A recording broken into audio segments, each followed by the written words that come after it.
We love each other. Okay, we are live. Act like we love each other. Yep. Hello. Hi, guys. I am Tara from Living on a Dime. We are trying to get it together here. We got yesterday our 2022 planners right here. The best daily planner you will ever have in your entire life. So we decided today to talk about organizing. Now, if you guys want the 2022 planner, See, it's all blown out. you can see a little bit. Go to livingonadime.com and you can grab it. The link there. You're actually ordering from our printer just so you can get them quicker because we had so many delays this year. So if you want the 2022 planner, and there are no coupon codes on this because it's 20% off from the printer. So it's on sale already, but there's no more coupon Can you codes. show them the flowers up close? So, well, I don't, think it's Mike said that it's You can blown see out. the So outside, I just wanted you to see the flowers across the bottom. They're so pretty. So Definitely. anyway, we're able to finally get the planners after much hoo-ha. So you can go to livingonadime.com and grab those. Today we were talking about organizing. Go for it, Mom. As soon as I get my notes organized. We started writing an organizing book one time, or I did. The problem was we never put it out because I couldn't get the organizing book organized. It was the craziest thing. We couldn't get it in any sort of order or anything. But Well, what's the organizing ebooks we have? well, we got those they're sections, but we didn't do a whole big book. And we do have ebooks, guys. Check out our organizing ebooks. We got separate sections on there that we did for all kinds of things. And you'd be surprised. They really are. They're like our cookbooks, and people really do like them because we try to keep things really simple and not too complicated to do. If you've been to organizing or studied organizing stuff where it gets really involved and complicated, sometimes that gets more overwhelming than just trying to get things organized. So we try to keep things very simple steps, and give you simple ideas. Here's the organizing ebooks if you guys want them. And on the website, I've written a lot of posts. You might want to just type in organizing on the website, and I go step by step, like 10 steps, easy steps with simple ideas. So you might check out there too. And the number one tip is stop procrastinating. Just get your buns up and do it. Well, okay, our show's over for today. Well, one of the articles is let's see, Mike, is it 2 secrets to get organized? I think is what it's called. And the two main things to do to get organized is to stand up and move, and the second one is to toss and sort. It's so simple. And we just lost half the the equipment falling down. But okay, we're still here. Yeah, we're still here. It's really easy to do. What happens is we put off doing, it grows to be a big, huge monster thing in our mind. Well, and that's partly why I designed the planner the way it is, because most people get so overwhelmed. Notice 1, 2, 3. I only have three slots. Only 3 slots. You want me to adjust the camera? The page is totally white. It's fine. I only have 3 slots on here because people will put a list of 25 things they need to do just today. Yeah. Stop doing that. Just put the 3 things that you have to get done today. Yeah. You try to do too much. And we have one of our best tips too. There's a difference between organizing and cleaning, but I'm going to be talking about both of them kind of back and forth. We're trying to fix something on your camera. No wonder I'm confused. What was I talking about? I don't know. My brain's been dead all day. Sorry. I can't get my brain organized. But one thing is to take, one of our best things too is to do the 5-minute commercial thing. I found out when I first got sick, I worked, the days I felt good, I worked really, really hard. We call it commercial cleaning. Yeah, commercial cleaning. And I worked so hard because I had left it go for so long because I'd been sick. Well, then I was really sick the next day. And I realized then that I have to learn to pace myself and just take it slow. So the next day, what I did was I was laying vegging out on the a chair watching TV. When a commercial came on, I got up and did 5 minutes, just 5 minutes worth of work. That's all. Mhm. And at the end of the 5 minutes, I made myself stop and go sit down again. And I was so shocked at what I got done in that 5 minute time. The first 5 minutes, I got all the dishes rinsed off and stacked into the sink. The second 5 minutes, I got all the dishes washed. And the third 5 minutes, I cleaned up the countertops, got them all wiped down, and the kitchen was all done in that third 5 minutes. So part of what we do is we just don't want to do it. We think about it. We fill out the planners carefully. We spend hours putting things in our planners. And then we study the cleaners. How many of you looked at all the different fancy cleaners online and watched YouTube products? You know, they show the products and how this works great. And we buy these great cleaners. Well, the planner and the cleaners aren't going to do you any good until you stand up, start moving, and start just actually doing it. But see, we like the planners and we like the cleaners because it eases our guilt. We feel like we've actually done something towards getting our house organized and clean, but we really haven't done anything. So you need to get up, you pick a room that's bugging you the most, and then go into that room. Pick one area. Well, that's what I was getting ready to say. So go into that room I and can't then handle a room right now, Mother. pick the worst section that's bothering you the most in that room. Yeah. And start working on that section. And I mean, just if it makes you feel better, say, I'm only going to work 30 minutes right here on this section. And I don't stop, don't answer the phone, don't go fix yourself a cup of coffee, don't do anything, just steadily. Turn on some music and just start working. If you need music, turn it on and go for it, whatever you want, but just keep steadily working on that one spot. Now, okay, so let's say I'm just too overwhelmed. Get it together. So what do you do if you're just overwhelmed and even the worst part you can't figure out because it's all the worst part? What would you do? I would start with 3 different places. Okay, 3 places. Figure out one of these 3. If you just can't figure out where. Either your kitchen sink, get the kitchen sink cleared, because then you can get dinner made. You can get a drink of water without everything falling all over. But there's just something about having a clear kitchen sink that inspires clear kitchen you. sink. Or a dining room table. Clear the dining room table. And if your dining room table is just piled, do one corner of the dining room table. Literally. Yeah. Then after you're done with the one corner, then do the next corner. Then I would say the third one would be the bed. Yeah. So you can just lay down and have a good night's sleep. Clear everything off the bed and, make it up. Yeah. Make your bed, clear your nightstands. So you have one area that's just totally clean and peaceful to sleep. And just start there. And what happens when you do that? It really inspires you. You just feel so good about it. And you realize it took me a whole 10 minutes to clear that bed off and make it.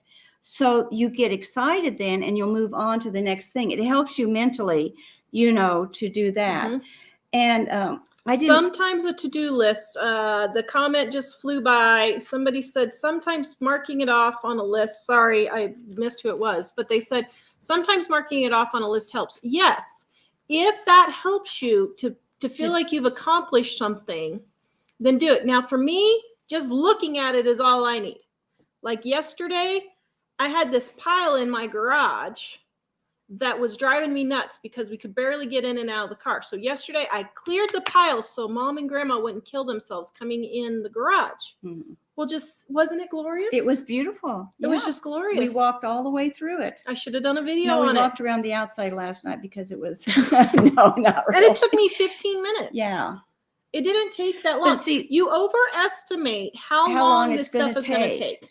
And that's why we say the 5 minutes is surprising. If you just take 5 or 10 minutes to do something, you'll be so surprised and so excited. And one thing, stop making excuses why you can't do it. Here's one, Jennifer Weber. Oh, Jennifer. We're buried in clothes. That's my biggest issue. I have a hard time getting rid of them, yet I wear only the few items, but still save the what ifs. Okay. Jennifer, you have been listening to us long enough. Jennifer, I'm going to be there on the 18th. I think I need to come and help you sort through your closet. Do you want to run through the things to do in the closet? Go for it. Okay. When you've got to be realistic about how many clothes you need. For example, you don't need 18 pairs of jeans. You really don't need 18 pairs of, you don't probably need 10. 57 t-shirts. Oh, Have yeah. you looked at these Pinterest I know. closets? Who needs 57 t-shirts? And let me explain why. I wear a pair of jeans. Now, you maybe don't want to do it that long, and I can understand, so you adjust it for you. I can wear a pair of jeans on a daily basis, the pair almost a whole week before I'll laundry them. I do too. Yeah. Because unless I'm doing something messy and then I change into a pair of messy jeans, like paint jeans or something, but I wear the same pair. So that's one pair a week. So let's say you wanted to do 2 pairs a week. You only need 8 pairs for a whole month. If you add those up, right? Get down with pen and paper. Well, that's if you never do laundry. Yeah. Oh, yeah. That's if you don't do laundry, but once a month. But if you get pen and paper and write down, how many jeans could I get by? I had tons of dresses and skirts to wear to church until it dawned on me one day, I need 4 good outfits for church. And if I wear one the first Sunday, something else the second, the third, the fourth, by the 5th Sunday, I'm back to wearing the first one again. My goodness, nobody's going to remember a month later that I'd wore that the first Sunday of the last month. You know what I mean? Then we moved to Wyoming. And then we moved to Wyoming, and I could start wearing everything. And they wear their over boots and jeans to church and flannel to church. And I don't even need a dress at all. But sit down and read. Little kids, they can wear maybe 2 or 3, if they get really dirty, pairs of jeans a week. So you're going to do laundry once a week. There's very few people that don't do laundry once a week. If you even had 5 pairs of jeans for that child, you'd have more than enough. Mm-hmm. So write down on a piece of paper, how many things do I actually need for your situation? Mm-hmm. Do I need 5 outfits to wear to work every day? You can mix and match if you have a black skirt you don't need a whole lot more than that. The other thing is too, you've got to get in there and be realistic. If you're like, now, Jennifer, I'm not accusing you of this, but I had to face it. I gained a little weight at my age from what I was when I was 20 years old. What are you saying? Yes, you got to be realistic. I'm not going to be the same size that I was when I was 20 years old. I've got to realize that. I have got to get rid of the clothes from when I was 20 years old that I can't fit in.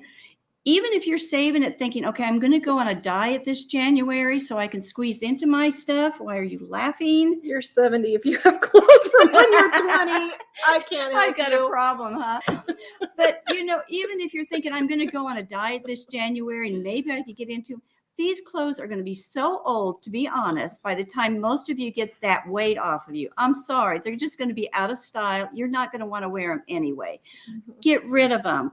If they're, why are you keeping 10, not you, Jennifer, but I'm talking in general. I'm not talking to you on this, Jennifer, specifically, but why are you keeping 10 prom dresses, that you had 30 years ago? I don't care the sentimental value. Get rid of the dress, take a picture, get rid of the dress, and move on. I always say keep 3 special outfits if you want to, like your wedding dress and maybe 2 others. That's all you need to keep over the years. Don't keep a closet full of, I went to the hospital to have my first baby in this outfit, and I met my grandson for the first time in this outfit. You have to get the sentimental. You have the memories. You don't need the dress to remind you every time you open up the closet. Do you know what you'd feel like if you got rid of half the clothes in your closet and you could go in there and actually pick something simply out and put it on? The stress. I can't emphasize enough the stress this stuff causes in our life. It's like Jennifer said, she gets overwhelmed and stressed with this stuff. Everybody does. Okay, I have a comment from her. I think it's psychological. We didn't have much when I was little, and I wonder if it leads to my desire to hold on to things. Okay, if that's the case, that's fine. But here's what you do. Everything you're not wearing, pack it up in a box and put it in the basement. Yeah. And then if you actually need it, or you just feel like you just have to keep it, then it's there, but it's not clogging up Your mind, your your emotions, and every day, your life. digging through all that stuff. Or just put it in a box and stack it in the closet. Mm-hmm. Mike and I have this ridiculously huge closet now. It's a bedroom. It's a bedroom. It's not a bedroom. Actually, it's the size of BJ's bedroom when he was born. It's actually probably bigger than his bedroom. And so some things that I needed to keep, I just put them in a box and stacked them in there. They're there when I need them. They're easy to get to. But now I can just pick through what I need, and it's right there. And she made a good point. Sometimes you have to recognize this is an emotional thing. And once you recognize it, sometimes it helps you to be stronger to deal with it, well, too. And calculate it. Okay, so And- let's say you have 57 t-shirts. Mm-hmm. Let's say it takes you let's say it takes you 3 years to wear out a t-shirt if you wear it twice a week. How long? You're going to have 250 years worth of t-shirts. So even if the apocalypse happens and you need those clothes because you can't buy any, do you need 250 years worth of t-shirts? Yeah. Calculate it. And one thing, when Tara said pack them up in a box, I think you'd be surprised after they've sat in that box for a year or so, you're going to realize, that really wasn't that big of a deal. Mm-hmm. I can get rid of these. Well, so this is what I'm saying. So Danny says, I'm worried about the country's current situation. And what if I can't get them anymore? Close that is. That's what I'm saying. Pack them up in a box and you have them if you need them. Yeah. But they're not messing up your closet and taking up space in there. Yeah. But also be realistic. If you're packing up 57 t-shirts, do you need 250 years worth of t-shirts? No. And if you need them to barter or something like that, okay, that's fine. That's reasonable if you think you're going to use them to barter or whatever. But still, pack them up and get them out of the way. You don't need them just hanging in your closet. Yeah. And, even if something really happens, society and life tends to go on. People figure out ways to get these things, even though things are going bad. Eventually 2-3 years into whatever happens, people will adapt and you'll start being able to find ways to get this stuff anyway. But you can't stress yourself out so bad right now with this stuff in case something happens in the future. You got to be prepared. We do the prepared things all the time, but only to a certain degree, not to where you're stressed over all this stuff all the time, because you're not helping the situation. You're either really stressed now and then you feel like you're not so bad later on, but you're going to be stressed later on. You just can't really always think that way. Ditching the grind has lost weight and she's going through her clothes tomorrow. Yes, do it. That is great. Yes. Yay. And the thing is too, sometimes when you lose weight, especially a lot of weight, it's kind of nice for you to get something different as a reward. Who wants to wear your old clothes? Yeah. Why are you keeping these older clothes? I mean, they're just really, and shoes that are out of style. So please try to get over the emotional stuff, and it's like the Uncle Harry's piece of wood, driftwood that people always kept for years. Said this family passed down Uncle Harry's driftwood for years, that this was Uncle Harry's masterpiece driftwood, and everybody kept treasuring it and saving it, and it took up space in the garage and everything. And finally, come to find out, somebody really traced it back, and all that driftwood was just an old piece of wood that Uncle Harry just threw to his dog every once in a while when he took a walk. That shouldn't have been an emotional family heirloom. You need to really just release some of this stuff. Keep a few things. Sing, please release me, let me go. Or let it go, let it go. See, I just did a playlist for you. Yes, you did. So be realistic, just realize it's emotional. This organizing is emotional. You've got to be brave. You got to get the emotions out of the way and think of this as on a practical level. Go in that. Oh, another thing people do emotionally is like you buy this stuff. You buy maybe kitchen gadgets or something, and you get it, and you spend a lot of money on it, and it's not working for you. So what do? You save it in that kitchen cabinet, and you need the space, but you don't want to get rid of it because you'd feel guilty that you spent the money on it, but you're not using it. Just accept it. It's a mistake I made. Give it to somebody else who will use it and move on. You have to get over these hurdles, realize why you're saving this stuff, and then think, is it worth the stress in my life and in my family's life? Your main object, I don't know, I'm jumping around here a little bit because I don't have my notes organized, but the main object here is you want to provide a peaceful, pleasant, stress-free place for your family to come home and to live in.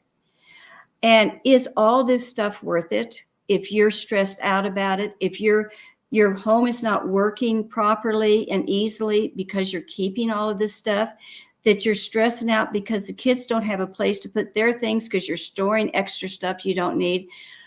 We've got to start thinking, I want my home to be the most important thing, not my stuff, not my work job, my home. I want to give my family a place where they want to come home to, where there's no stress, where mom doesn't have mounds of laundry piled all over the house, stressfully trying to get it all organized and clean, get it taken care of. You don't have to be getting rude, Mother. But that's the goal. Why are you laughing, Michael? No, I was laughing about something else. You've got to really get your mind on what needs to be done. And right here, I want to mention, you guys that have been with us, I have mentioned we have a little booklet thing. It's not very long. It'll probably take you 15 minutes to read, at the most. And it's called When Queens Ride By. It's a free little booklet that you can read. And I want you guys to read it. And when you do, it'll really change the way you look at things. And any of you that have been with us for a long time have read When Queens Ride By, pop on and tell us what you think, about them. And when you read this little pamphlet thing that we have, I guess I call it a pamphlet. Or what? Queens Ride By? Yeah. Is it a pamphlet or what is it? It's just an ebook. It's just a little tiny ebook for free. But I want you to, it was written in 1926. Now, don't say, well, that was 1926. Everything's different now. People are still the same. They still have the sense of selfishness, irresponsibility, laziness. I don't want to do this. I don't want to do that. Procrastination. All those things were just as prevalent back then as they are now. And I don't want to say that all in a negative way, but we do procrastinate. We do not want to, we put things off. We all do that. But so things are the same now in certain areas, and we've got to realize that. But when you read this, here's a couple of things I want you to realize and look for as you read it, how it relates to now, as what we do now. And if you need to, pause this when you get ready to read it and re-listen to the list that I'm giving you. But it says, in Queens Ride By, I want you to watch for this. The lady that it talks about in there, she couldn't keep up with the laundry. How many people have that problem? She had to leave her kids to their own devices. Don't we leave them with the computer, the TV, whatever, or going to activities at school so we can get other things done? She didn't bother with her appearance.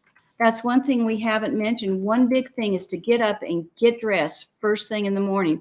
You're not going to get anything done proper if you're slouching around in your pajamas all day. She spent time eating on the run. She didn't have time to fix proper meals, or so she thought. She felt like she just had no time at all. She had a very large mortgage, and they were borderline about ready to lose their home. Does any of this sound familiar for nowadays? She constantly felt self-pity for herself and her situation. Well, woe is me. I can't do anything about it. That type of thing. She was convinced if she left work and stayed at home to take care of her home, that they would starve, that her husband needed her help to provide for them. She just knew that they couldn't survive without him. And she also wanted to keep up with the Joneses. Appearances were important to her. So keep these things in mind when you're reading that. But before you start doing anything, or if you say, I'm not going to do anything, I don't feel like it, I can't get motivated, read When Queens Rides By, and that will change, don't you think? Sherry said Your that was whole- one of the first books she ordered on her Kindle after we recommended it years ago. Yeah, it changed my whole world and my whole life, looking at homemaking and taking care of my home. It made such a difference. I never fully realized what an impact having a clean home, fixing meals for my family, being organized, and keeping my home stress-free for my family. Never realized how important that was. Yeah. For my husband, my children, and myself. And that's where I think we have a lot of stress in our lives, is we've got off track with that, and we don't realize it. That doesn't mean I'm saying you should never go to work or anything like that, but you can adapt things, to do certain things, to get stuff done. So I wanted to be sure to mention, that to everybody. Here you go, Kimmy, from She's in Her Apron. I just put it back in there. By the way, I think we're flying to Utah next month, so I don't think we're going to be able to stop by your house. I almost got to stop by and see Kimmy from She's in Her Apron next month, but we decided driving through would be better. Okay. Waste nothing, my grandma always told me. Yeah, well, so there's a point to wasting nothing, but then, okay. If you're not using it, yeah, you're wasting it. So I come Yeah. from a hoarding family. I know, it's sad. But the problem is they had so much stuff because they didn't want to waste anything, that their lives were miserable because stuff was not getting used, stuff was getting rotted and old. they couldn't find things, so they had to go buy more stuff. So you're messing it up. You can't say that you're saving it for someday when you're not going to ever use it. Or even if you think you're going to use it, is this something that is easily replaceable? 95% of the time, the answer is yes. But wasting more is like you buy groceries and you don't use your leftovers. Yeah. That type of thing. Or you go out and just buy anything you want all the time and bring it home, and then you're not going to use it anymore. That's a little bit different than getting rid of things that you really aren't using now anymore, and that type of thing. And that's, you can really keep, I'm not saying to get rid of everything in your house. What I'm saying is you can keep anything you want, but are you keeping it organized? Mm-hmm. Are you keeping it stored? Do you have it a place to store it? Do you keep it on the shelves so that it's easy to access? If it's not any of those things, if you can't find it half the time and your family's stumbling over stuff, dragging things out, where is this? Where's that? Where did my backpack go? You're wasting your life. And are you stressing You're wasting out your life. kids? Yeah, you're wasting your life and your children's and yours emotions with the stuff that you're not keeping organized. There's a difference between wasting and organizing. It's not quite the same thing. Why is it so hard to stop procrastinating? Marcia wants to know. Well, just a second. Because you overestimate how long it's going to take. That is why you procrastinate, because you honestly think it's going to take way longer than it actually will take to do. And so just getting up and getting a section done, you will realize you could have the whole kitchen table cleared, even if it's just completely piled, in 20 to 30 minutes. You think it's going to be harder and more time consuming than what it is. And you know what? You just don't want to do it. Yeah. There's jobs I just don't want to do. And I can sit for 10 minutes making excuses of why I shouldn't be doing that job or not wanting to do that job, when it would take me 2 whole minutes to do Just that. to get it So done. I have now wasted 10 minutes of my time, my mental, and it stresses you out. Yeah. If you just stand up, that's why we say, when I said those 2 tips, if you just stand up and start to move, you'd be surprised. When you find yourself procrastinating, if you're sitting down, you stand up and you start to walk. Yeah. Because you can get half the, one time, let me give you an example. I was needing to vacuum my living room and kitchen floor, and I just wasn't in the mood to do it, but it needed it bad. And I was all ready to go out someplace. Somebody was coming to pick me up. I was going with a friend someplace. I had 10 minutes. And I thought, I was looking at the floor. I thought, I really need to vacuum that. But maybe I'll do it after I come home. And I'd been saying this for a few days at this point. And something in me snapped. And I said, no.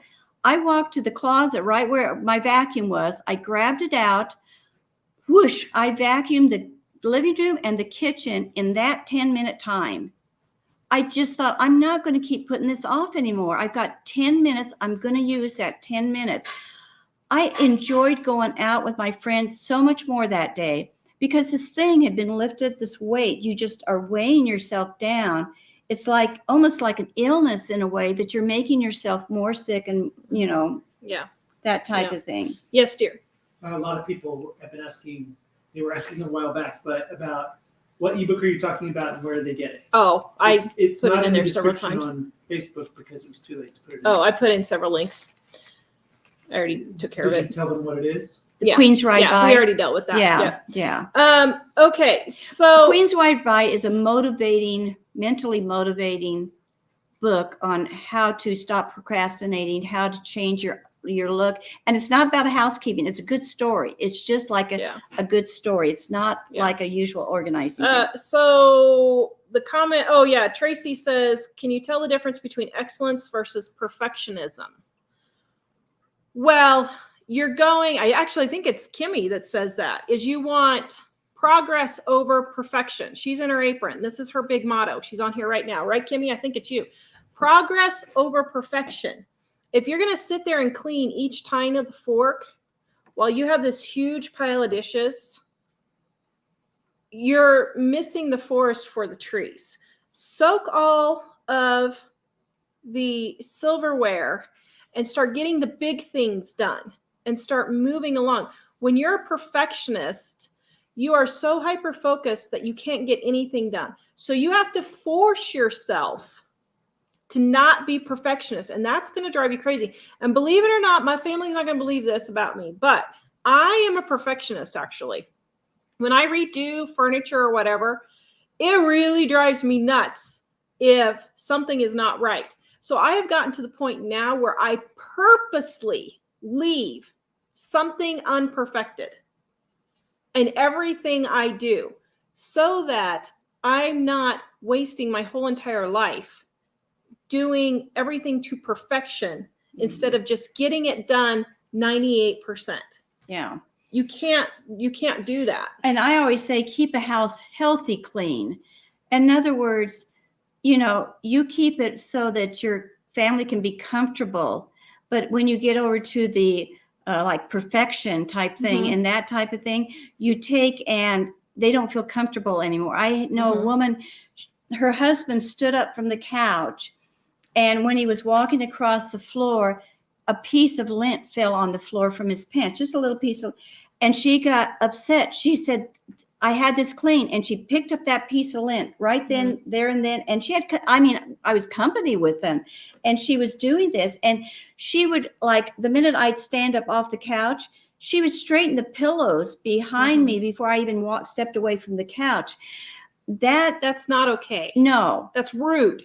Yeah. That's, you have to, that's an illness in a sense. You have to try to get over that the best. Well, and Tracy wants to know, I'm also interested in the connection between disorganization and being depressed. I guarantee you, probably 60 to 70% of the people who are depressed just need to get their buns up and get their house cleaned. And moving. You can send me all the emails you want. We know, we understand all the clinical stuff for depression. So I guarantee you get up and you start cleaning off your kitchen table and get something done, you're not going to be as depressed. No, you get up and put your clothes on, get dressed, get yourself dressed, and get over there and just pick a spot and clean it. And it will change your outlook. There's a whole thing, people talking about doing their pajamas. Listen, I know you think you're getting a lot done with your pajamas, but that 5 minutes to get dressed completely changes everything. I guarantee you don't know how many comments we've gotten over the past 20 years when we started telling people to get up and get yourself dressed. We started this years and years ago. So we have an article. Say, you've changed my whole life by telling me just to get up and get dressed. Get up, get dressed, and make your bed. You just try those. Try those for 1 week. Getting up, Here's and get the dressed. article. Start slow. Here's the article, and I know that I know what you guys think, but I'm telling you, We have get up lots and get of yourself people that dressed. testify to this, tons Yeah. of it, Yeah. that will change your lives. Stop slopping around in your pajamas Mhm. and get dressed now. And I'm telling you, it will completely change everything. You can be comfortable. Put on a nice pair of stretchy. Yeah, that doesn't mean you have to wear hose and heels and a dress. You know, we're not talking that. As a matter of fact, that has the opposite effect. You wear comfortable clothes Yeah. that you don't mind getting a little bit soiled, you know. Yeah. But let me tell you, I'll guarantee you probably 70% of you will not be either as depressed or depressed at all if you just start getting up and cleaning up your house. Yeah. I guarantee you. Because I know when my house, like right before Christmas, my house was a disaster. I was trying to get presents done, trying to get videos done, and all this other stuff. And I was just like, oh my goodness, I just don't feel like doing anything. And I got up and I just got the kitchen clean.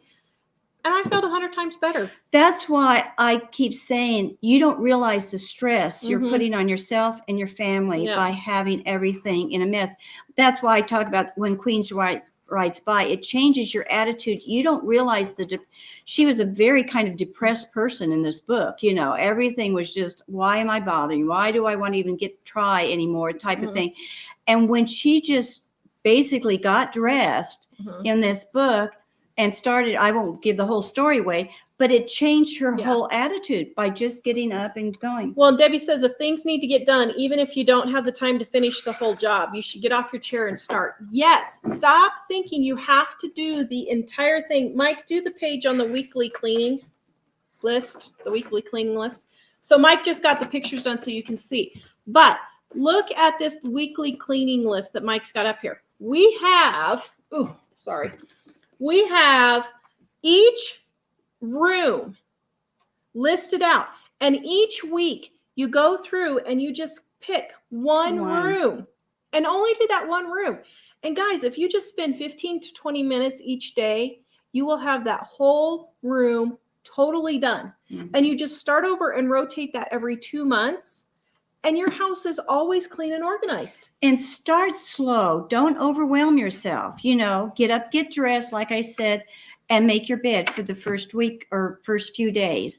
And then get up and make your bed, get dressed, make your bed, and maybe start trying to clean up your kitchen sink with the countertops on each side. Yeah. Just take it a few steps at a time. But what's going to happen, if you think you're only going to do the one thing, you'll be surprised. You'll get so invigorated and so excited, you'll start going for it.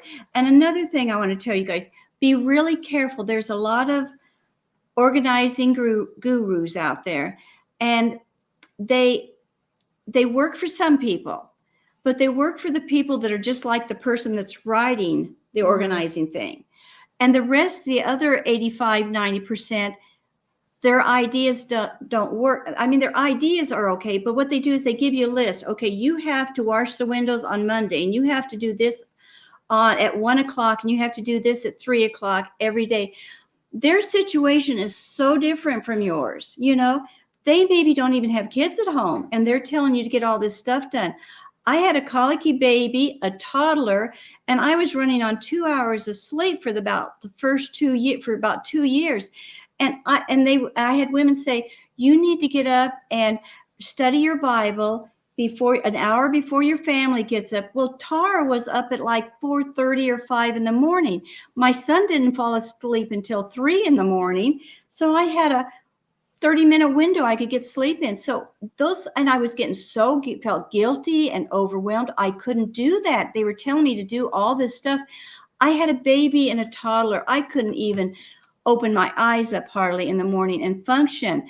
But you would just make a schedule that's going to work for you. Don't let them scare you and make you feel like you're a failure because you can't do that whole list of stuff that they say. You adapt the list to yourself and make it, what you need for your family, which will be totally different from somebody else's family too. But you have to, that's why I say the number one thing is to stand up and move. Because if you stand up and start moving and then start working, you'd be amazed how different you feel. Melissa says she loves listening to us while she gets stuff done. See, just Yeah. turn on the video and have Tara say, get it together. We have a lot of people that say they watch us and they're washing their dishes, from dinner or fixing dinner or doing something.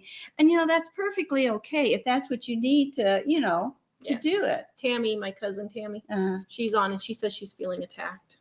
Oh, Tammy. Tammy, you and your brothers and sisters have nothing to worry about. You did not get the Cooper gene on that, so don't worry about that. No. I have total faith Tammy's in you. my niece from my husband's side, the ones we were talking about, like the hoarding, but it's not Tammy. No, Tammy is not. That's She funny, is not. Tammy. Okay, next point. Do you have a next point? Not necessarily. Okay. So Erin says, what is some advice that you've given that maybe you've changed your mind on? I've been thinking on this since I can't think of one thing, honestly. I can't think of anything that I've changed my mind on. Not that I've given advice on. Now, see, I changed my mind when I was a young bride of trying to follow a strict list of what people, I mean, I've changed the way I do things to see if something will work better or something like that. But I've never said, the basics, don't put on your clothes because you'll get more done. I know that if you put on your clothes, you're going to get more done, period. I mean, it's a fact. Yeah. I mean, I know that if you get your dishes clean, you're going to save a ton of money not eating out just because you can have a place to cook. Yeah. And I don't think it's not so much that, well, we've seen a lot of people use these methods. We don't just pop this up out of our mind. We have studied this for years. I've studied it for like 50 years now. That was one of my main things when I first got married. I started studying all these techniques, and I'd never ever started teaching anything until I had most of this stuff down and tried so many different things, methods and stuff. So no. So I didn't see the comment myself, but Mike showed it to me and he said, somebody asked, do I do things differently because I can afford it now? I mean, yeah, in some degrees, because like I'm not super paranoid, or not paranoid, super careful is the word I'm trying to find. I'm not like super careful going grocery shopping now, where before I would never ever buy frozen pizza. I would never ever buy frozen biscuits because I just made them at home because we couldn't afford them. And so in some senses, yeah, I do some of those things. Yeah. If there's something I want for the house now, if I really, really like it, I'll just buy it instead of waiting, like a decoration or something. But for the most part, like 30 minutes before the show started, Mike and the boys headed down to Habitat for Humanity to go pick up a new table for our shipping table in the garage that I paid $35 for, because I was still doing all that type of stuff. Because I wouldn't say I'm a huge spendthrift. Like when we moved to the new house, I didn't just go buy all new furniture. Yeah. I mean, I'm getting it off of Facebook Marketplace and Habitat, but at the same time, I'm not as tight as I used to be either. And there's nothing wrong. If you're out of debt and you feel comfortable, I mean, you have your debt's taken care of and you've got your savings and everything. There's nothing wrong with spending your extra money. I mean, you might as well enjoy it. There's nothing wrong with that. And we don't teach that you should just always do without. It's only if you have to get out of debt. You may have to give up a few things for a few years until you can get your finances under control. Yeah. So. Yeah. Veronica, what do you think about crop tops for your daughters? I'm struggling with what is important. You're asking the wrong person here, because I'm like, you better not be showing nothing, girlfriend. And one of my children had an issue with that. And so I didn't allow it. Doesn't mean they're going to go behind your back. But as a parent, I think you need to stand up and say, no to that kind of stuff. Yeah. So sorry. If it was my daughter, would not be allowed. Yeah. Mine So- either. My daughter wasn't. But Yeah. you know, you can, I think if mom dresses a certain way and the people that she's around a lot dresses a certain way. Well, she may not be around the best influences. That might Well, be I part was of the just going to say, problem. you might have to watch who some of her friends are and who she's hanging out with a little bit at all. And it happens, you know, a lot of Yeah. kids want to wear things that you're just not going to Yeah. approve of. But modesty is what I'm trying to say is modesty is very, very important.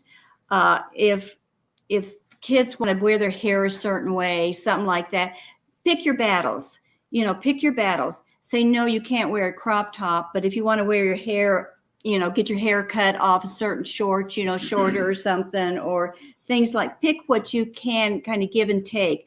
But no, you have to, from the time and this wouldn't work for you, but for anybody that has really young kids, you have to really kind of ingrain into them and get them used to dressing modestly and teaching them that and I don't mean that means they have to wear dresses down to their ankles all their life, nothing like that. There's just a certain degree, you know, that's a comfortable modesty. That, and crop tops, hot pants, I don't think, or hot pant shorts, you know, the really short shorts where the buns are kind of hanging out and stuff like that. That's another area that you have to kind of. There's no buns or boobs, I'm telling you. And I don't know if it helps or not, but you might try. Dad might, you know, be able to talk to her a little bit and explain to her why dressing modestly is a good thing too. More so because sometimes daughters will listen to their dads more than their moms, you know. So I don't know. Yeah, it's That's- hard that's a nowadays. hard I one to- totally get it because yeah, it is hard. I don't even want to take my boys swimming because it's so bad. Their boobs are hanging out, their butts are hanging out. There's hardly anything covered. I'm like, I don't even want to take my boys swimming. It's ridiculous. Yeah, it is a struggle. So I totally understand, but I don't know. Jim, is there a way to get my wife to get rid of the things we never use? Well, have you gotten rid of your stuff first? So, I mean, not really. She's got to make the decision that she's going to do it. Mm-hmm. You And can't one really thing, force when her. you're not mad or angry or upset, you might try just sitting down and lovingly talk to her about it. You know, explain to Ask her if she needs help. Yeah, see if she needs help. And do it without griping. Mm-hmm. See, And don't just go throwing all her. Present company is in the room, but we won't mention somebody, maybe my grandfather, decided to declutter my grandmother's stuff when she was gone. when she was gone. Don't go and do that if you want a happy marriage. Yeah. Does Grandma want to come speak to that? Grandma does not want to come speak to that. But don't, because some things you may think that you never use them. Or But they're like, not important. I have certain plates and bowls and cups that we only use for Christmas. Mm. Okay, we never use them. And yeah, we could use regular glasses for Christmas, but it's kind of nice to have something For different special. for special occasions. Mm. So if you go through and just decide to dump everything, you don't know that she doesn't have things that are special occasions. But if she's a hoarder, she's going to have to get herself it's really motivated. an Yeah. emotional and almost needs counseling. So if it's a severe hoarding, you almost need to go in for counseling. Serena, my kids constantly put out clothes they have worn only once for laundry. My daughter, that's next. My kids constantly put out clothes they've only once used for laundry. So I just put it right back in the pile and just make them fold it and put it back up again. Is what I did. Yeah. Unless it smells or is stinky or unless it's stinky or dirty, they can wear it again. You can start charging the money. Yeah. You know, say I want 50 cents or $1 for that item that you're having me wash extra. If they don't have money, then they can do a chore for it. And then you can do the chores and stuff, you know, have them do a chore for you, something for you. And after a while, they'll get used to make them do all the laundry for 2 weeks or something if they're going to keep doing it. It doesn't take kids long. When they have consequences for something, it doesn't take them usually long to learn a lesson. Now, you may have to remind them once in a while, but do it that way. The problem is there's no consequences when they do these things. So they just keep doing it over and over again. Well, and I don't know if you said this because I was reading comments. They can do the entire load of laundry themselves. Well, yeah, that's why I said have them do the laundry. You stand there and supervise them. Yeah. Did you say that? I'm no, sorry I did. if you said that. But I meant you have to supervise them when they're doing the laundry. But they still have make them to do the whole thing themselves, put it all up. And if it still keeps up, keep upping the circumstances and say, well, you want to go to that football game or to that activity at school, but no, you're got to stay home and do the laundry at that time. If they don't get the idea, you just keep upping the ante with it. Well, and you may have to cut back on the number of clothes they have.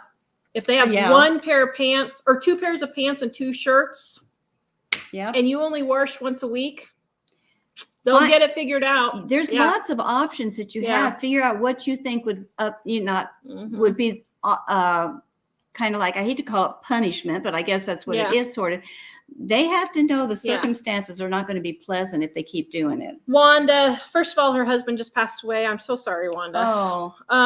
But she said, or this must have been her second husband that just passed away, because she said her first husband threw out a car trunk full of cookbooks out before I could look through them. Luckily, none were her dining on a dime. You've been with us a long time, you have, Wanda. Oh my goodness, you've been with us. Dear. Okay, so Kristen and I think somebody else said, please give me craft storage ideas to keep it all organized. Okay, once again, do you need it all? Yeah. If you actually need it and use it all, then you're going to have to figure out a way to get it organized and keep it organized. Yeah. The only thing for craft stuff is I'm waiting for spring to come, and they have really good shelving and cabinets on sale, usually at the garage sales here. And so I will get some kind of a good, shelving system. Get clear things that you can see through. I don't buy a lot of the expensive clear plastic containers at Joann Fabrics necessarily, but I find a lot of containers at garage sales that I can store that work for me for all my sewing stuff and that type of thing. So it just depends on what type of crafts you're doing. Like beading, you're going to need a lot of containers with small sections. If you're doing cross stitching or something, you need another whole type of thing. But I would get everything that you need at garage sales or thrift stores if you can. Don't jump on the bandwagon either for all the newest gadgets. Like they have a lot of cute carts and they do all the IKEA shelving and stuff like that. You can find stuff similar to that, like I said, at the garage sales. So I don't know if that helps give ideas to store. And part of it is, and you have to keep it organized. You got to be ruthless and get rid of what you're not using. It was so hard. I had a 20-foot by 15-foot sewing room in my last house, and I moved here, and I've got a 9-by-9 sewing room that's really not working at all. And so I'm struggling, but I had to get rid of a lot of stuff. I had to realize I'm not going to use this fabric. And one thing too, I don't buy a whole lot of fabric. I have been so blessed with so many friends and different people that know, and even some viewers that know I sew, and they ask me, would you like this fabric? And they give it to me. And, that has saved my bacon so many times, that fabric, because I couldn't afford it. And it meant so much for me to get it. So if you've got a stash of fabric or some kind of stash craft things that you haven't used for a long time, box it up and give it to somebody that you think. Yeah. That helps you give it away easier is what I'm saying, knowing that it'll get used. So okay, and another tip, Mike, pull up the daily planner page. So in our 2022 planner, just the daily page, Mike. And no specific one. No. So we got our 2022 planners in, but here's something that I wanted to tell you. So for some of this stuff, here's how I do it. Either on my, whoops, I picked a weekday. Mike's getting it up there. Did you get it up there? Okay. So what I am doing, so for places like the craft room or the garage or whatever's really big, can you guys see where the to-do is? I try to make one of those things my top 3 to do. Okay. So if it's your craft room and it's just driving you crazy, then in the top 3, I would say, okay, I'm going to go through half my scrapbooking paper today. And then for however many weeks or days or however you want, just write that in, one thing you want to accomplish 30 minutes each in day. the craft room. And I would do it in sorting. pencil, because if you just get on a roll, then you can just erase it when you need to. But or put it at the bottom. But that will give you, that's all, Mike. And wait a minute, leave it. Sorry. And the other thing you can do is see down where it says daily clean and organize. I have a list of things that you should do every day. And one of those things says one drawer or shelf. So what that means is go through and just do one drawer or one shelf and just get that cleaned every single day in your house. Yeah. If you just do that, that's good, Mike. If you just do that every day, one drawer or one shelf, you will get through your whole house. Yeah. And in 6 months. Another thing too, speaking of drawers and shelves, this helps me more than anything. 2 things that I do consistently that really helps, and this is one of them, is if I'm going to put my socks in my drawer, I automatically straighten anything that's out of whack. It takes me 30 seconds to straighten up the socks that aren't folded right or got messed up or something. If I go to put my groceries away and I go to put the soup on the shelf, I automatically straighten anything that got out of a line or fell over or something like that and get it straightened and organized. Just take, if I put the linens in the linen closet, like the sheets or something, and they're just halfway fallen out for some reason because somebody drug something out, take a split second to straighten that. And you'd be surprised. You never have to really spend a whole lot of time going through, straightening drawers and shelves. If you just do those few seconds every time you put something away, whether it's your medicine cabinet, if one shelf looks like everything's messed up or something got spilled, quickly wipe it and put things back into place as you see it. That's part of just doing something as you see it. Fix it. Don't say, well, I'll do that later. No, you've got 2 seconds. You can fix it right now.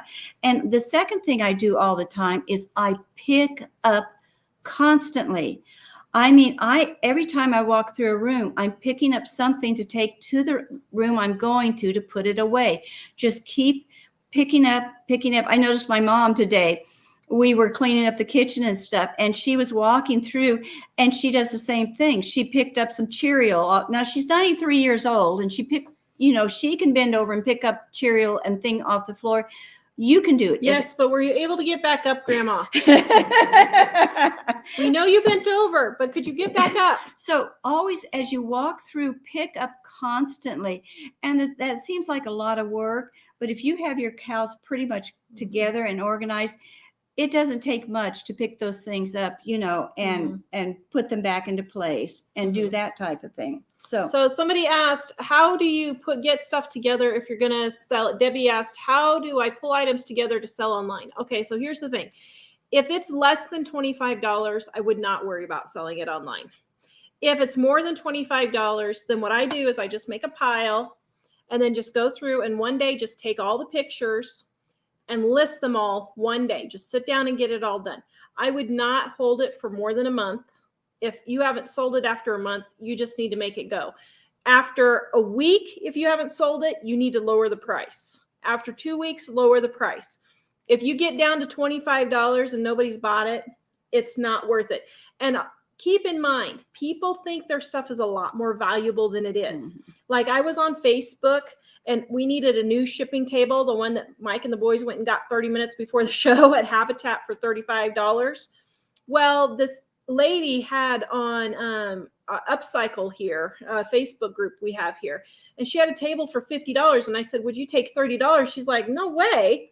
I'm like, sorry, chickie, but your table is not worth $50. Stop thinking, don't think your stuff is more valuable than it actually is. That's a big mistake people make. I know that Grandpa throws away valuable stuff half the time, but and the other half, it's not as valuable as you think it is. Yeah. And so it may not be worth the headache for $100 or $200 to mess with all of that. Just get rid of it and just save somewhere else. I had to calculate my time, how long it would take me. If it was worth $25 or less, I could work in my business and make more money in that hour that it would take me to take pictures or to try to mess with it and everything. And to help you release some of this stuff, guys, if it's under $25, we're supposed to help people, we're supposed to help those in need. And I received so much stuff for so many years. Clothes people gave me, like I was telling you, with the fabric. People were so kind to me and generous. I don't know if I would have survived as well as I did if people hadn't given me things. And so some of that stuff that you're kind of clinging to, or that you think you want to sell, you're going to get rid of it when you can sell it and stuff. Start blessing somebody else with it. You may not be able to do anything else to help other people in different ways, but you could do that. You've already bought it. You've already used it to the full value that you need to use it. So now just let it go, and give it'll be much more valuable giving it to somebody else. Wanda says, should I throw away or donate her late husband's underwear? If it's in good condition, I would donate it. Yeah, I would. Just wash it and donate it. I mean, I don't see any problem as long with as that. Think of condition. That's the main thing in donating things. And don't give garbage to people. Yeah. I have been given sacks of nobody could wear this stuff. It was so ripped, torn, holes that weren't even fixable, things that were so outdated, like in the now they give clothes from the 1980s. If you can imagine, with the big shoulder pads. That stuff really, you think, well, they should appreciate anything they get. No, don't have that attitude. You want to give, generously. So. Yep. Kathleen says, who has time to run around to garage sales and thrift stores? Actually, you do. And I'll tell you why. She said, I buy all my storage containers I need at one store. My time is valuable. Yes, your time is valuable, but here's the thing. Buying things at garage sales and thrift stores is a huge lie that you are not going to save your time and money. You can go to just as many regular real stores looking for clothes as you would thrift stores or garage sales. And let me tell you, the amount of money you save buying used versus new is literally thousands and thousands and thousands of dollars. Your time is more valuable because you have to work to pay for those thousands of dollars when you wouldn't have to be working to pay for those thousands of dollars. So you need to actually calculate the time of figure how much you're out. saving, because you might be saving Here's more. an example. I got a cashmere sweater for 99 cents at a thrift store. And it was $120 new. And it was like brand new when I bought it. And $120, I could have gone to just a regular store and got that, but I would have had to work many hours to pay for that cashmere sweater. Angela says, who has 30 coffee cups of different designs, but I live alone, but all my coffee cups are sentimental to me? That's fine. Yeah. I actually have the same problem now. I got them mostly for the show, but I actually use them. If you're actually using them, keep the 30 mugs. Seriously, I know this is sending our minimalist friends to have a complete and total heart attack right here. But if you use the 30 mugs, it's okay. Keep them. If you have them stored and you can use them, I rotate and they're through not mine. stressing you out, you can keep whatever you want. Getting organized doesn't mean you have to throw everything out necessarily. As long as, I have a lot of things, an excessive amount of a lot of things, but I use them all and I take pleasure out of them. But some things I don't have that much. It would be silly for me to keep them because I don't use them, and I don't have room for them. Okay, and so I knew we were going to get into this, but I'm going to make this fairly quick. Some people are like, oh, well, you're not clinically depressed. Of course, that's going to work for people. Okay, even if you're clinically depressed, stop using that as an excuse to not do anything. I'm sorry. That is what it is, period. Sorry. Someone without legs doesn't say, I'm just not going to go do anything ever in my life ever again because I have to use a wheelchair. Somebody with cancer doesn't say, I'm just going to stop living life because I have cancer now, so I'm just not going to do anything. I have known many, many cancer patients, and they get up and they do what they can, and they work around it. Stop using depression as an excuse. That really annoys me. I'm being nice. But seriously, people, I totally understand. You're depressed. I get it. But sometimes you just got to get your butt up and do it anyway. That's if just you're clinically life. depressed, you can get medication too, to help you function a little bit better. It's what you got to do. I'm sorry. And a lot of people say they're clinically depressed, but they haven't even been to a doctor. You've got to make sure. Yeah. You've got to make sure that that's what's wrong with you. People just, it's kind of like a buzzword that goes around. And we seriously know, we know people that, have severe depression. I mean, I studied family counseling. I know about depression, and I know how severe it is, how real it is. But it's like every other illness, every other thing, you have got to deal with it and figure out what you can do. It may not be as much as everybody else. You may have really bad days, but you may try to have a good day. Do what you can. So Denise said I need to hit the table and say, get it together, people. But here's the thing. This is an excuse. I was just going to say, it's an excuse. Everybody's using excuses. Yeah. Somebody on here said they've been clinically depressed for 45 years. I understand. You have that problem. That's your disability. But you're going to have, and I'm not saying you're not, but I'm just saying, you didn't give that impression. So I don't know if this is you or not. But if you're using that excuse that you are clinically depressed for your entire life, if you didn't have a leg, you can't use that as your excuse. If you didn't have an arm, you can't use that as an excuse. You have to figure out how you're going to work around it and get up and just getting something done. It breaks my heart. We have viewers that have odds that are almost insurmountable odds that they're living with, for illness, for financial things out of their control. I mean, it's just, I'm thinking, how are these people even functioning? And you know what? They're happy. They're excited. They're getting up and they're finding ways to do what they can do.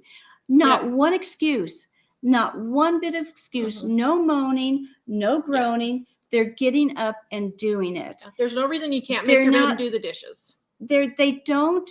Yeah. They're not doing that. And then we have people that say, well, I just can't do this because of this, and I can't do this because of that, and make this whole list of excuses. And it's frustrating because I'm sorry, I don't have respect for people that keep making excuses for everything in their life. Well, I just can't do this because I'm just, this happened to me or that happened. I was talking to my mom this morning, telling her, my dad died on Christmas Day.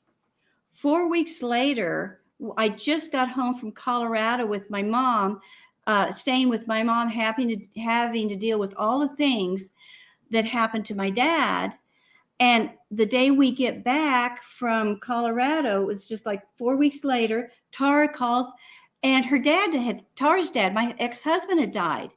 And then it was just a couple months. Then just 6 months before that, my grandmother died. Yeah, my husband. In 3 months, I had died. In 9 months, I had 3 close relatives die. Yeah, and it was awful. But I didn't, and Tara didn't either. We didn't carry on and say we just can't function anymore because we had this happen and that happened. So it's just too much for me to do this. No, we just kept going. That's life. I'm sorry. You just have to live it. You just, I know. Okay. Can I use this example? I don't know. I don't know if I can explain it right. My son put a video on the other day about this guy, and it was showing, it was a pot of water boiling on the stove. Something was cooking on a stove, and the guy walks in, and it says the generation from the 1980s, how they would react to this pot of boiling water to get it off the stove. And so in the 1980s, the guy goes in there and he touches the handles of the pot, and it was hot, and he kind of pulled back, but he grabbed the handles and set it over in the sink really fast. You know, he was just grabbed it up and set it, even though it was hot and maybe burning his fingers a little bit, he set it over. Then it showed the same generation of 1990. What happened was they go to touch it and they say, it's hot. And so they go looking around. They get this big, huge apron or something and puts it around the handles, and they very carefully dump it in the sink, you know, very carefully. See this video. Well, then they showed the generation from the 1920s, and they walk Or up. do you mean the 2020s? The 2020. Yes, the 2020s. And he walks up to this hot pan to take it off, and he touches it. He says, "Oh, Mom, it's hot. What am I going to do?" And he's curled up on a ball, and I can't touch it. It's too hot. I don't know what to do. How do I even take care of it? What do I do? You know, how do I take care of this hot pan? I don't know what to do. I can't figure it out. And it showed the difference between different generations. That's true. It was so funny because, you know, you used to, the pan would be hot, but you get it and put it in the sink. Yeah. But now it's just like, I can't do this now. I can't do anything. It's too much. And I don't mean to make fun of people necessarily. The problem but is it's getting frustrating because nobody so goes through anything nowadays. They don't try. So they think every little thing is a travesty. Disaster. Now, having your husband die, yes, that's a big thing. Yes. We get that. But the little everyday things is where people are just not. And you dealing have to with. grieve and you have to be upset with those But- things for, a certain period. Yeah. But you still keep Yeah. on getting up in the morning and Yeah. getting dressed and doing. Yeah. So everybody thinks underwear aren't donatable. Yes, they are. Yeah, if In they're our in good thrift condition, stores, yeah. they sell them all the time. And I know that seems gross, but there's a thing called bleach. You can use it. It's boiling water. It works great. So, yeah. A lot of people have packages of underwear that haven't even been used or something like that. Yeah. So you might as well, Yeah. you can give them. Patty says her husband wants his money back from a huge dining room set that takes up too much room in the garage. It's cherry wood, 8 chairs, china cabinet. He only wants $1,000. It's worth a lot more. Any advice? Yes. You should get about 10 to 20% of the retail value. So you can't tell me that whole set was worth $10,000 to $20,000. I think it's way overpriced. I'm sorry, but I would say he might be able to get $500 out of it. But I think $1,000 is now. Well, here's the thing: list it for $1,000. You might get that amount. You could try it. At least try it. If it doesn't sell in a week, lower it to $500. If that doesn't sell, then lower it to $250. And but what good is it doing you in the garage? Yeah, I was going to say sometimes you have to look at those things and think it makes you sick. But you got to think, that was a mistake I made, and I'm going to be more careful next time and really think things through. Or maybe start going to garage sales, because that's why I like garage sales and thrift stores. If something doesn't work out, I haven't paid huge amounts for it, thousands, a lot of money for them. I always say why I like it is I can go to a thrift store and get a silk blouse for like 99 cents I could. And I would wear that blouse. And if I was at a ladies' luncheon and I spilled coffee on it, it wouldn't stress me out the least bit if I had to get rid of it. If it didn't fit me when I got home and I had to get rid of it, it wouldn't stress me out. But the lady next to me that had maybe paid $200 for a silk blouse and she spilled something on it, she would be totally stressed. So think about when you're buying things, that's a positive in going to these places. Karen says, my planner is so good for people with ADD, has helped her stay on track. Oh, that's I with never the thought chores about and that. meal planning. That's exactly partly why I did it, because I don't have ADD, but I have chronic fatigue syndrome, which is similar in the brain function. So, well, I probably have ADD too, but but anyway, yeah. Okay. Let's see. Joanne says, stop playing the victim and making excuses. Change your mindset. It'll do you wonders. Yeah, that's true. Let's see. Okay. What are we missing here? Hello, Joshua Talks Food. Hi, Joshua. Okay. Anything that I've missed, dear? Because there's like a ton of them. Any more questions? Life with Linda says, I agree. Most people nowadays use depression as a cop-out, and she's a retired nurse. It really is. you know, people have been depressed since infinity began.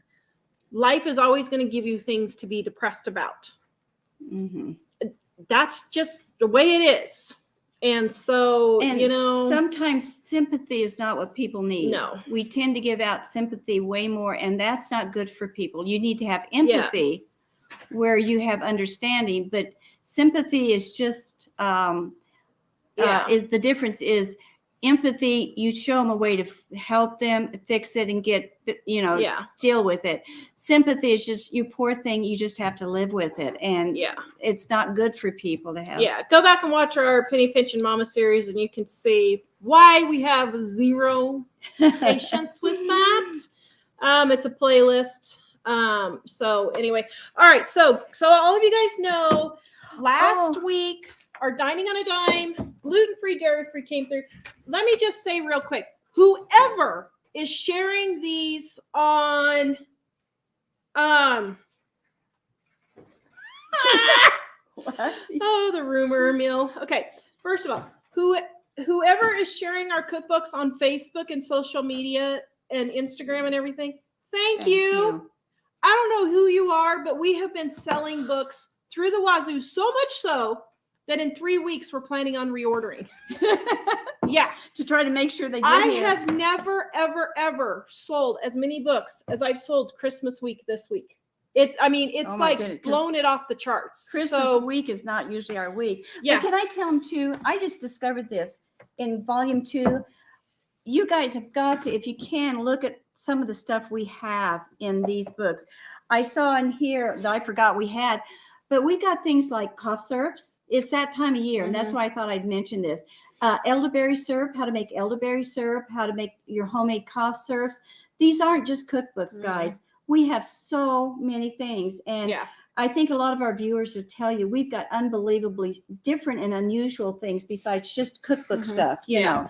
And so the planners, somebody asked, are they going to be on sale even more? Because in the past, in February, when we had a few left, we discounted them. No, these are print on demand. So 20% that they are off right now is the lowest it's going to be. I'm not going to lower them, and I can't. I would lose money if I lowered them because they're print on demand. Our profit margin is very, very slim. So that's why the planners will not. I only did the planners for the viewers. I wasn't going to do them because it was just too late and we were just too far behind with moving and all the shipping issues. But I just did them for you guys. So they're print on demand. So those will be 2020. So first of all, thank you, whoever is sharing on social media.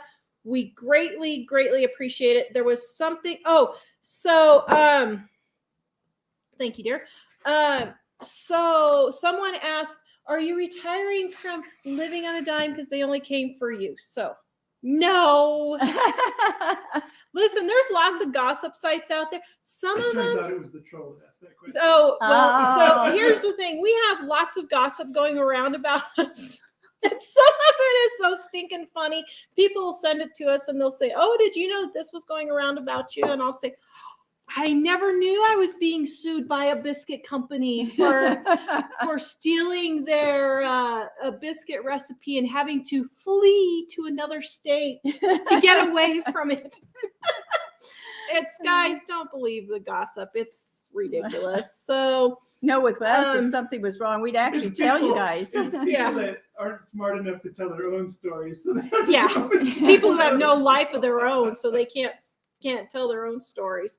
Let's see. Dinah said someone mentioned that they use your cookbooks in the comments section of Frugal Money Savers videos. Well, good. Oh, well, tell them thank you. We appreciate. I don't know who's sharing it, guys, but I'm telling you. If you run across anybody that mentions us, thank them for us, okay? Yeah. Usually on Christmas week, I'll sell 1 to 2 books for the entire week, and we've already shipped out about 100. Let's see, since Christmas Eve, we probably shipped out 100 to 130 orders, which I've never, in 22 years of selling books, we've never done it. So whoever is sharing it, thank you so long. How long will the planner take to ship if she orders it tonight? You should have it within a week to 10 days. It ships media mail, so a week to 10 days. They're all caught up in the orders now, and they're just printing them as they come in. Mhm. So as they come in, it'll probably take them a day or two to get it printed and packaged up, and then it'll be out the door. It is New Year's though, guys, and a weekend. So you got to keep that in mind. We're small businesses.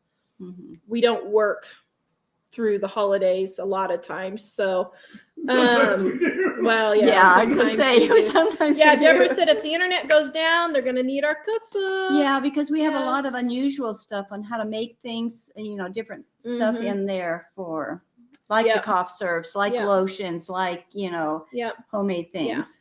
So anyway, please visit us at livingonadime.com. Thank you for visiting us. We will see you guys next week. Have a good night. Bye-bye, guys.